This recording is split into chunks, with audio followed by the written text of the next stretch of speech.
আমার টার্গেট এমন একটা পয়েন্টে পৌঁছানো যেখানে বাকিরা নিজেদেরকে আমাদের কম্পিটিটর ভাববে, কিন্তু পেছনে পেছনে থাকবে। That's my policy. একজন এমপ্লয়িকে এমপ্লয়ির জায়গায় রাখাটাই মালিকের কর্তব্য। Mister Pathan, do I look like silly person? আপনারা যেমনি বলছিলাম মনে বুঝাতে পারছেন তো?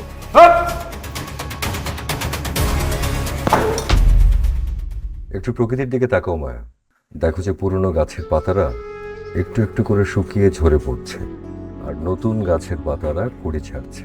আমরা তো খুব প্রকৃতির বাইরে না। আপনি আমার বড় ভাইয়ের মতো একজন কাঠখোট্টা মানুষের সাথে কিভাবে বিয়ে করছেন? এই বিয়েটা আমি করতে পারবো না মায়া।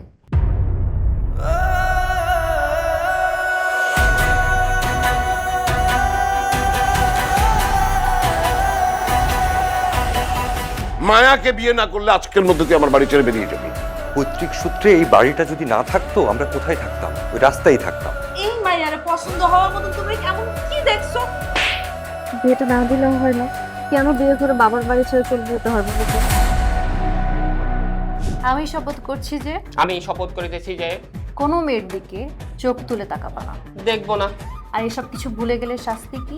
দেখো যেটা ভালো মনে করো। সাক্ষ্য মনিরের নাম শুনে নাই? তার সবচেয়ে বেশি পছন্দ হয়েছে মানুষের চোখ, নাক আর কান।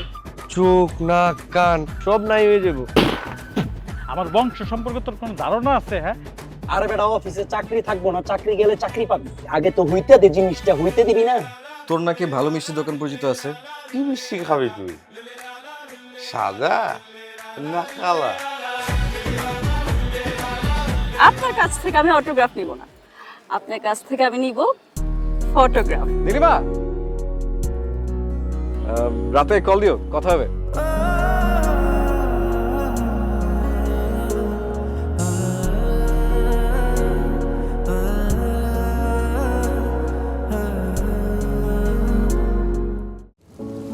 প্রকৃতিতে পদ্ম বা কচু পাতায় শিশির কিংবা বৃষ্টি দেখেছেন? এই পাতায় হাইড্রোফোবিক আবরণ থাকায় ভেতরে পানি প্রবেশ করতে পারে না। তেমনি শাহ সিমেন্ট ওয়াটার শিল্ডের অ্যাকোয়াসিল টেকনোলজি কাঠামোতে হাইড্রোফোবিক আবরণ তৈরি করে ভেতরে পানি প্রবেশ করতে দেয় না, ফলে আপনার স্থাপনা থাকে সুরক্ষিত। শাহ সিমেন্ট ওয়াটার শিল্ড, বৃষ্টি ও ভূগর্ভস্থ পানি থেকে সুরক্ষা।